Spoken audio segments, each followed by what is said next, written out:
Olá pessoal, tudo bem? Espero que esteja tudo bem com vocês. Na aula de hoje a gente vai falar um pouco sobre a atividade 12 do Trilha de Aprendizagem, que está na página 128 em Ciências Humanas, que tem o título PNAD contínua, desemprego aumenta para 11,6% no trimestre encerrado em fevereiro. Então vamos falar um pouquinho, explicar o que significa isso, né? Essa aula ela tem a intenção de falar um pouco para vocês sobre essa questão de dados do IBGE e como analisar esses dados, mas então antes eu vou começar explicando o que são esses dados, né? O que é o IBGE? O IBGE, gente, Instituto Brasileiro de Geografia e Estatística, se constitui no principal fornecedor de dados e informação do país. O que é isso? O IBGE é um órgão do governo, né, do governo federal, que ele coleta e repassa todos os dados do país. Então, se a gente sabe hoje o número de habitantes que tem no Brasil, se a gente sabe hoje a taxa de desemprego, que é o que vai falar essa daí, se a gente sabe hoje o tanto de pessoas que vivem no campo, tanto de pessoas que vivem na cidade, se a gente sabe hoje o tanto de criança que está estudando, tanto de idoso que está aposentado, é porque o IBGE coleta esses dados. Então, aqui eu coloco para vocês lerem depois, produção e análise de estatística, produção e informação geográfica. Por exemplo, se a gente for procurar num bairro quantos tem sistema de esgoto, quantos tem sistema de água, isso é um dado geográfico. É o IBGE que coleta. E ele coloca isso dentro do mapa. Então, ele produz mapas para a gente com esses dados. Por isso a gente fala por isso que é um instituto de geografia e estatística. Por quê? Ele coleta os dados de forma estatística e coloca em mapas, em gráficos de forma geográfica. Tudo bem? Então vamos lá. Por exemplo, que tipo de pesquisa que esse IBGE faz, que esse órgão faz? Censo demográfico. O censo demográfico é vários, né? Um cara é forma de exemplificar. Várias pessoas passam nas casas, são contratadas pelo IBGE, elas passam nas casas perguntando, fazendo esse censo. Aí chega o cara lá na sua casa, ele pega o caderninho dele, que hoje em dia é um computador, um tablet, e pergunta pro responsável: quantas pessoas moram aí? Qual a idade dessas pessoas? Elas são negras? Elas são brancas? Elas são pardas? E aí ele vai fazendo isso em todas as casas do país. É claro que, assim, isso não é feito todo dia. Então, costumam fazer esse censo demográfico de pessoas de cada 10 em 10 anos, mais ou menos. Esse ano é para sair um novo, a gente não sabe com essa pandemia o que vai acontecer, se vão fazer, né? Mas possivelmente fique para o ano que vem. Então, ele passa para coletar esses dados, para saber quantas pessoas tem naquela casa. E quando ele passa em todas as casas, um pouco, né, de funcionário em cada casa, ele junta depois no total e faz a contagem de quantas pessoas a gente tem no Brasil. Aí vocês vão me perguntar, mas não é só ver no número lá no hospital, no registro, quantas pessoas são registradas? A gente tem que lembrar que muita gente nem tem registro, né? Não vai para o hospital, tem filho em casa, na zona rural, então nem todo mundo é registrado. E além disso, de contar o número de pessoas, a gente sabe quem são essas pessoas. Então, a cor dessas pessoas, a idade dessas pessoas e outros dados que a gente vai ver mais para frente, mas se elas estão trabalhando, como elas... O censo demográfico é basicamente para fazer um panorama geral. Quantas pessoas tem, qual a cor de pele das pessoas, se as pessoas trabalham, qual a classe social que ela está. Então, isso é para o censo demográfico. Depois a gente vai ter outros tipos de pesquisas. Eu coloco aqui uma segunda, que é o censo agropecuário. Ele vai pesquisar lá no campo, lá nas fazendas, lá nos sítios. O que as pessoas estão plantando, o quanto a gente está plantando, que tipo de produto a gente está plantando. Então vai o pessoal do IBGE para esses sítios pesquisar o que está se produzindo no Brasil. Aí, lá na cidade de Sorocaba está criando gado. Já lá no Amazonas tá fazendas com muita soja. Então é mais ou menos essa pesquisa que eles fazem, mas com dado real e o tamanho dessas fazendas. Então tem fazendas gigantes hoje no Mato Grosso e fazendas menores em outros lugares. O IBGE que regula isso. Síntese de indicadores sociais, que é para saber quantos pobres, quantos ricos, também se faz através de pesquisas, não só em casa, mas com números estatísticos, né? Quanto ganha tanto brasileiro? Então, assim, 20% do Brasil ganha R$200, 30% ganha, é o IBGE que faz esse tipo de análise. E aí a gente vai falar de duas aqui, ó, a Pesquisa Nacional por Amostra de Domicílios e a Pesquisa Nacional por Amostra de Domicílios Contínua.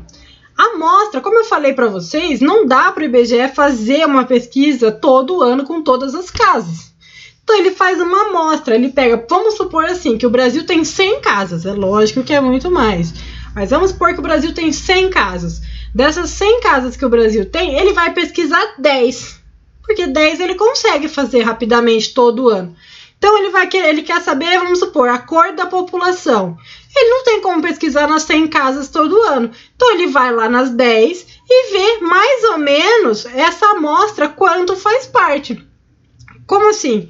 Se num lugar que tinha 100 casas, mais ou menos 50% é branco, 50% é negro. Numa amostra com 10 casas, mais ou menos 5 vai ser branco, 5 vai ser negro. E a partir dessa amostra, ele vai presumir o Brasil inteiro. Então, como não dá para todo ano fazer pesquisa com todo mundo do Brasil, ele faz em pedacinhos, esses pedacinhos, claro, espalhados aonde ele quer a pesquisa, para ele ter uma média de como está. Tudo bem? Isso se faz a cada 2, 3, depende do que se quer. Essa pesquisa contínua que eu coloco aqui é uma pesquisa que tem todo ano, o ano todo, sobre alguns temas mais relevantes. Então eu coloco aqui, ó.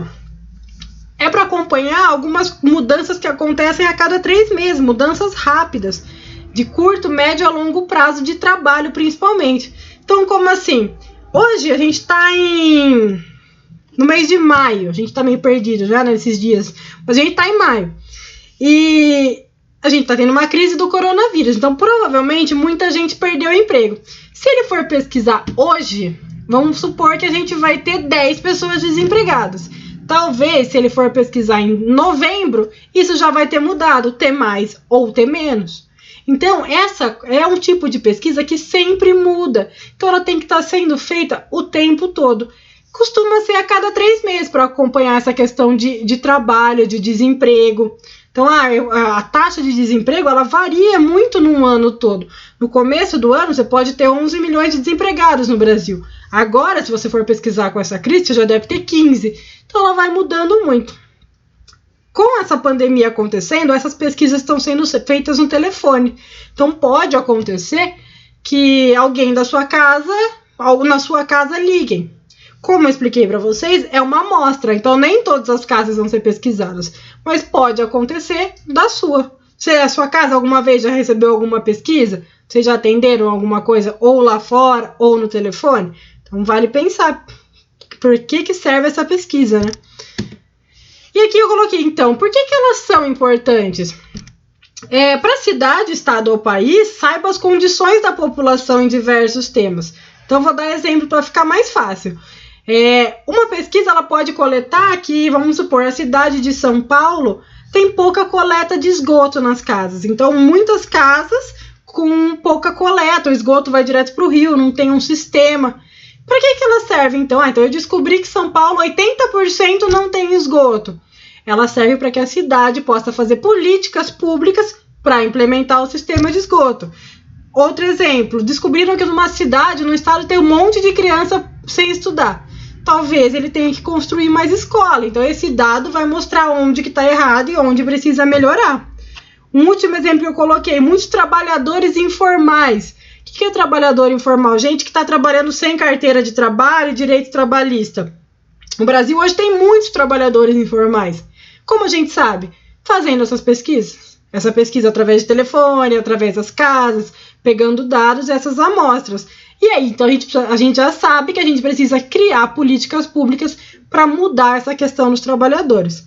É sempre que a gente cria política pública? Não. Infelizmente, esses dados às vezes aparecem, jogam na nossa cara que a gente tem um problema e pouco se resolve o problema. Mas a gente precisa sempre pesquisar. Mesmo que a gente, até para a gente saber e cobrar o governo. Virar e falar, olha, Tá acontecendo, a gente viu na pesquisa, que aqui no nosso bairro um monte de lugar não tem esgoto. E aí? O que a gente faz? Como que a gente... quem que a gente cobra? Então a gente precisa dessa pesquisa para se embasar em dados para fazer essa cobrança, tudo bem? Então é isso que vocês precisavam entender basicamente, porque aqui na aula de vocês ele vai dar um exemplo, ele vai falar sobre os desempregados, vai falar sobre a informalidade, que são trabalhadores, muita gente trabalhando sem carteira assinada, e vai falar dessas pesquisas e vai pedir para vocês responderem, observando esses dados, essas pesquisas, tudo bem? Mais para frente, quando a gente voltar para a sala, eu vou mostrar alguns mapas que o IBGE faz com essas pesquisas. Então, ele tem mapas que mostram, olha, vou até posso colocar depois uma atividade de vocês, para vocês interpretarem o que cada mapa mostra de acordo com a população. Tudo bem? Espero que esteja tudo bem aí. Vou deixar no YouTube esse vídeo, também está no Classroom de vocês, e as atividades estão lá, certinho? Beijão, até a próxima aula.